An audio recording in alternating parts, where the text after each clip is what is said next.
Magandang hapon mga batchmates at classmates. Mula pa rin sa College of Economics and Management ang ating tampok na panauhin para sa hapong ito. Hindi na ako magpapatumpik-tumpik pa, halika't imbitahan na po natin ang ating panauhin para sa araw na ito. Magandang hapon po sir, welcome po sa Tatak UPLB segment. Pwede niyo po bang batiin ang ating mga fellow alumni at mga tagapanood? Well, magandang hapon sa iyo, Pauline, at sa lahat ng mga nakikinig at nanonood sa ating miyembro ng komunidad sa UPLB, sa mga alumni at sa mga estudyante. Magandang hapon po sa inyong lahat. Ayan sir, bago natin simulan ng kwentuhan, nasaan po ba kayo ngayon? Ako si Zaldi Patron, no? Consul General ng Philippine Consulate General dito sa Calgary, sa probinsya ng Alberta sa Canada. Mukhang lalamig na po ngayon dyan sir ah.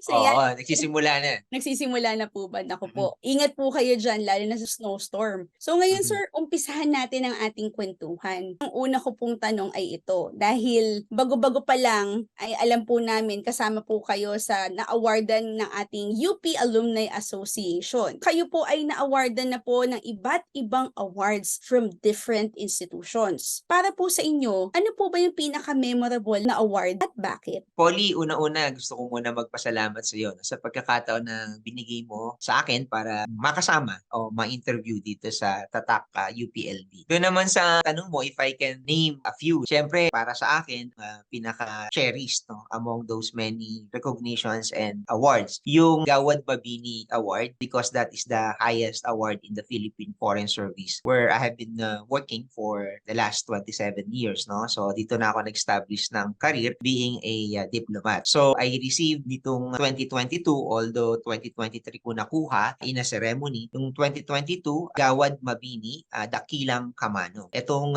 award na ito ay ibigay sa may mga ambassadorial rank for the many accomplishments that I have done as a Philippine Consul General here in Calgary. And then way back in 2007, nakuha ko din naman yung Gawad Mabili, Dakilang Kasugo rank. Ito naman binibigay sa mga officers ng Department of Foreign Affairs, and I was cited para naman dun sa aking performance sa 40th ASEAN Ministerial Meeting na ginawa sa Manila noong 2017. And then of course, yung awards sa UP. I had 3 sa UP Los Baños noong 2008 as Distinguished Alumni Awardee ng College of Economics and Management. Then noong 2019, one of the top 100 alumni ng CEM. And then noong 2022, the Outstanding UPLB Alumni Award. And then recently, nitong August 19 lang, yung UPAA Distinguished Alumni Award. And then if I can just add another one, way back in December 1999, when I was a young foreign service officer, vice consul ako sa Philippine Embassy in Jakarta, yung Department of Immigration ng Indonesian government gave me a plaque of appreciation for helping the Indonesian authorities arrest a human smuggling syndicate that were sending illegal immigrants to various countries, including the Philippines. So medyo bata pa ako noon, 3 years pa lang ako sa service, and yet I was able to get this recognition as well. Wow, sir. Talagang ang dami niyo pong natanggap na awards na tunay na tatak UPLB po talaga kayo. Ngayon naman, sir, puntahan naman po natin yung way back your undergraduate years. Sino po ba ang nag-impluwensya sa inyo na kumuha ng economics as your course noong college Well, life?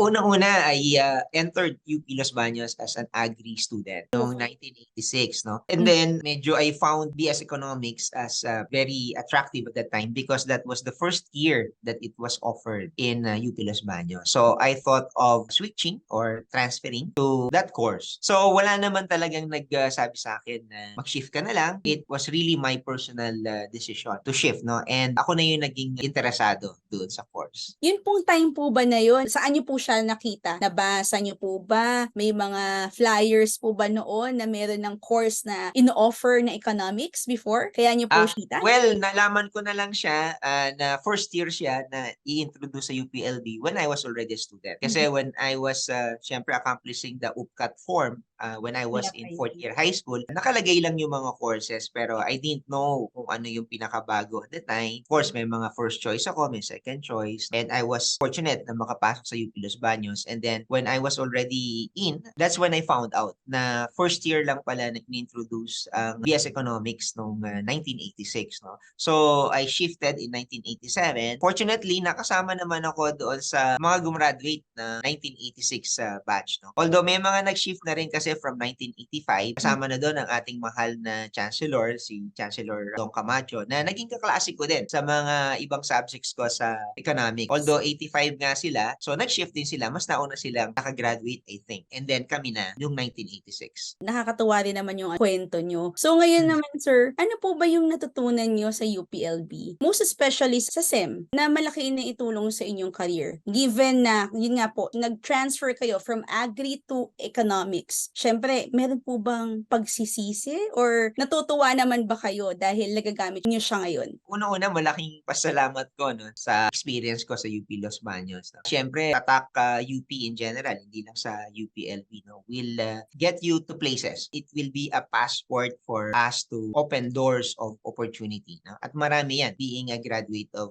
UP. Ngayon, specific naman sa experience ko sa UP Los Baños, siyempre, I'm grateful for the academic training. Siyempre, pina-premier university in the Philippines, so yung quality of education talaga is superb. And we can compete with other graduates from other universities, even foreign universities. And I can attest to that because ako, na-assign na ako in many countries. I can attest na ang UP graduate can be at par with anyone na graduate din ng outstanding institutions in other countries. And then yung course ko naman, specific yung BS Economics kasi we're trained there to be generalist. Sabi nga, we can fit in sa mga iba't ibang klaseng trabaho later on, no, pag-graduate. But then, you just have to specialize later on, no, kung ano ba within the various fields na available sa'yo. Kasi pwede kang mag-banking and finance, di ba? Pwede kang nasa government, pwede kang nasa private. Yung BS Economics as a course, maraming potentials, no, na pwedeng maging trabaho yung graduate niya. In my case, I joined the Foreign Service. No? Yung training ko on economic analysis, on analyzing yung economic situation, economic developments, no? Kailangan yon, mahalagang input yon at information para sa diplomats like us. Kailangan kasi familiar kami when we are analyzing economic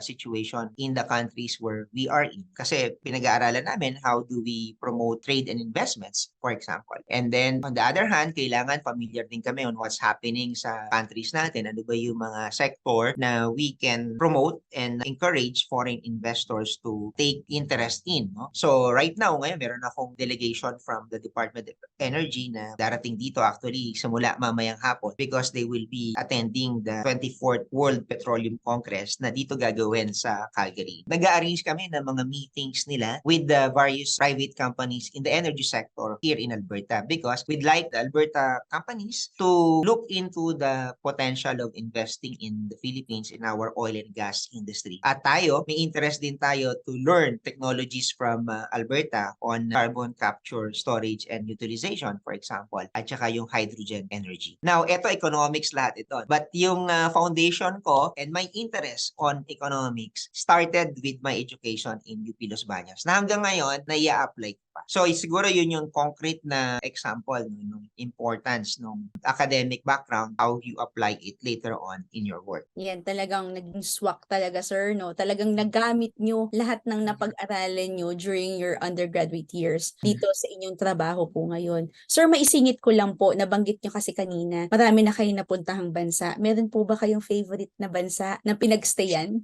Well, lahat naman sila magaganda as far as I'm concerned. No? But syempre in terms of quality of life, maganda dito sa Canada kasi walang pollution, yung traffic hindi as heavy as sa atin. And then konting driving lang, nandun ka na sa Canadian Rockies, makikita mo na yung nature. So, ang challenge lang dito syempre is cold climate. And then New York, where I was also posted for 6 years, syempre iba namang beauty ng New York. Kahit na maraming mga skyscrapers, no? Maraming mga buildings, no? Maraming pwedeng mapuntahan kasi sa New York, no? Yung arts nila, yung culinary nila doon, no? Siyempre, melting melting pot siya ng buong mundo. Lahat ng nationals represented doon. So, maganda experience. Of course, Brazil has its own beauty as well. Maraming mga Pilipino hindi naman nakakarating sa South America, di ba? Dahil masyadong malayo at saka may language barrier kasi ang Brazil speaks Portuguese. So, again, that's a different experience. And then, one can never forget your first posting as a diplomat, which in my case, happened in Jakarta, Indonesia. So, isang bansa na kaibigang matalik ng Pilipinas. At kamukha natin, ang mga Indonesians, marami tayong mga affiliations with Indonesia. Ayan, maganda yan, sir. Maraming salamat sa inyong pag-share kasi alam niyo naman dito sa ating mga alumni ay kalat din sa buong mundo. At alam ko marami din pong mga alumni natin na nandyan din sa Alberta. Yes.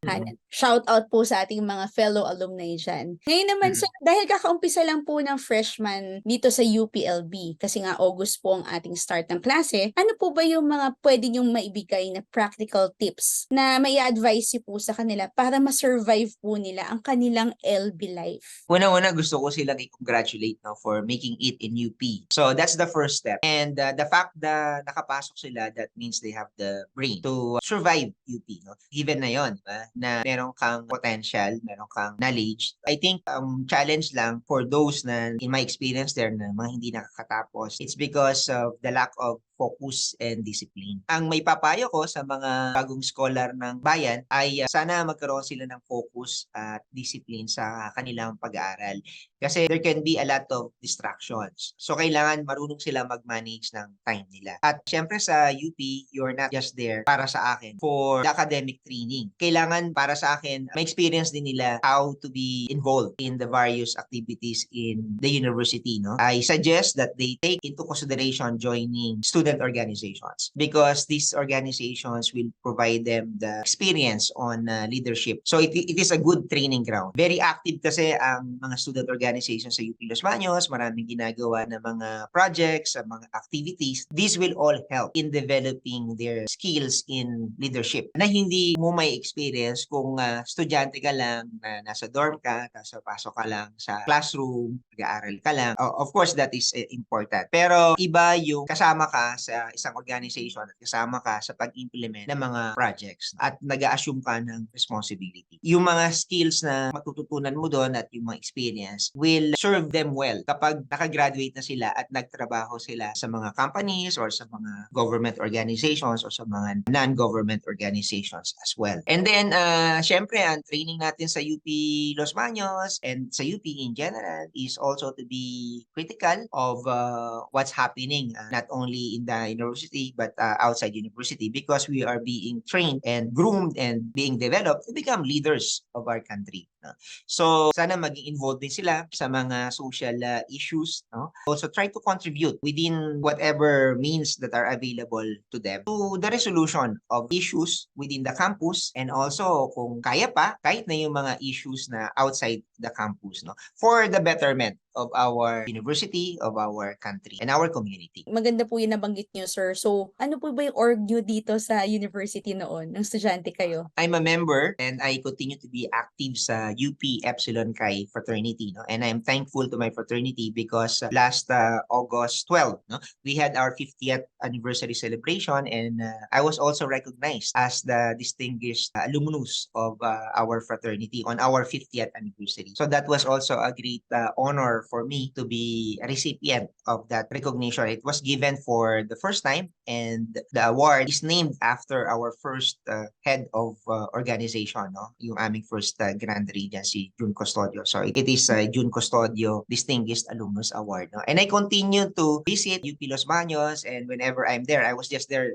last July 23, I think, to visit my fraternity brothers and also yung mga bagong members namin at saka yung mga nire-recruit namin. And I would go to our tambayan. We used to be in Fisay. Ngayon, nandun na kami sa bridge spot next to close to the bridge, I think Palma Bridge. And then, also member din ako ng Economics Society, UPLB Economic Society. May mga charter members and then merong pioneer batch. So, me and another batchmate belong to the pioneer batch. So, dalawa lang kami. And then, I was also a member of UP Freshman Block Assembly. FBA, no? So, at that time, I do not know kung meron pang FBA ngayon. And then, meron Junior Advisory Board, the JAP. And then, I was also at one time president of the UPLB Cadets Organization at saka ng League of Filipino Students. Yan, sir. Talagang very active pala kayo talaga nung estudyante kayo, no?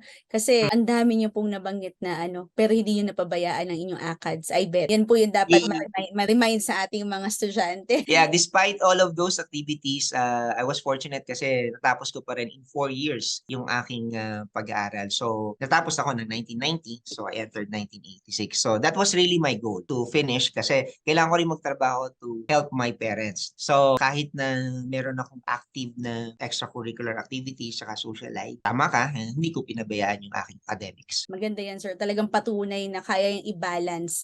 At saka marami kayong natutunan. O kung tutuusin, sir, yung iba pong mga orgs na nabanggit niyo po, katulad po ni Epsilon Chi, ay alam ko po, very, very active po sa pag-donate dito sa ating university. Alam ko, nakita ko yung mga donations nila sa dormitories, tapos may nasend din po sila dito sa VCSA. So, congratulations po, and I hope na maging mas okay palalo ang inyong pagsasama sa mga organizations na ito. And I hope ma-breed po ng organizations ay katulad nyo rin po, hopefully, para mas marami talagang tatak UPLB na kumalat sa buong mundo. Di ba, sir? So, ayan, Yeah, sir, hindi na nabanggit niyo na to, pero itatanong ko pa rin, no? Siyempre, saan po ba nyo favorite tumambay sa ating campus na talagang binabalik-balikan nyo pag bumibisita kayo dito sa UPLB? Meron po bang isa o marami po ba ito? Well, a few places, no?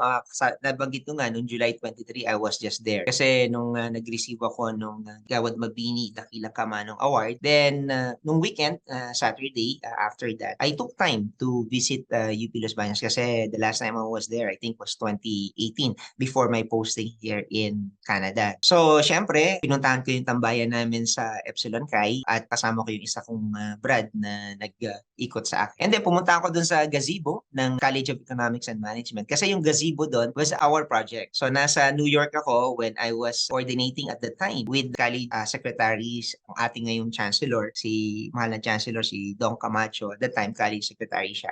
So, nasa New York ako, way back 2018-2019, we thought about of this beautification project para sa CEM. And yun ang napili namin na project. And then, I think ang vice chancellor at the time na na-involved din was former chancellor naman natin, si Dindo Sanchez. No? So, project yung gazebo na yon ng batch 1986 na graduate ng economics. No? Most of us are members of UPLB Economic Society. So, binisita ko yun. Siyempre, nag-reminisce, di ba? And then, of course, the library and men's dorm, kasi I stayed in men's dorm. Siyempre, yung garden natin yan, yung sunken garden natin yan. And the auditorium.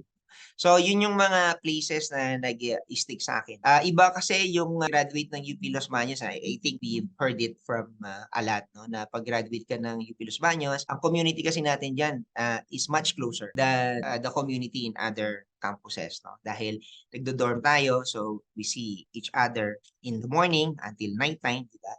Tapos uwi lang yung mga nagdo-dorm over the weekend.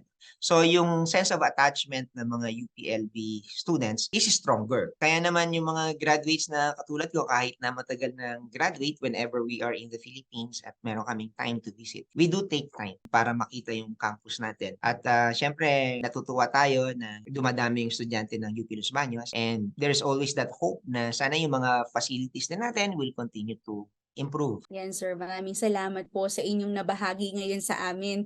Sana po ay nag-enjoy kayo kahit konti dahil sa ating kwentuhan, and napareminis kayo dun sa inyong daanan ng kolehiyo pa kayo dito sa UPLB. Ayan ngayon, sir, syempre, hindi ko kayo pakakawalan kasi favorite namin dito yan sa segment na ito, ang ating tatak shoutout. So, Consul General Patron, pwede ba naming marinig ang version nyo ng tatak UPLB shoutout? Ako, si Zaldi Patron, tatak UPLB ako.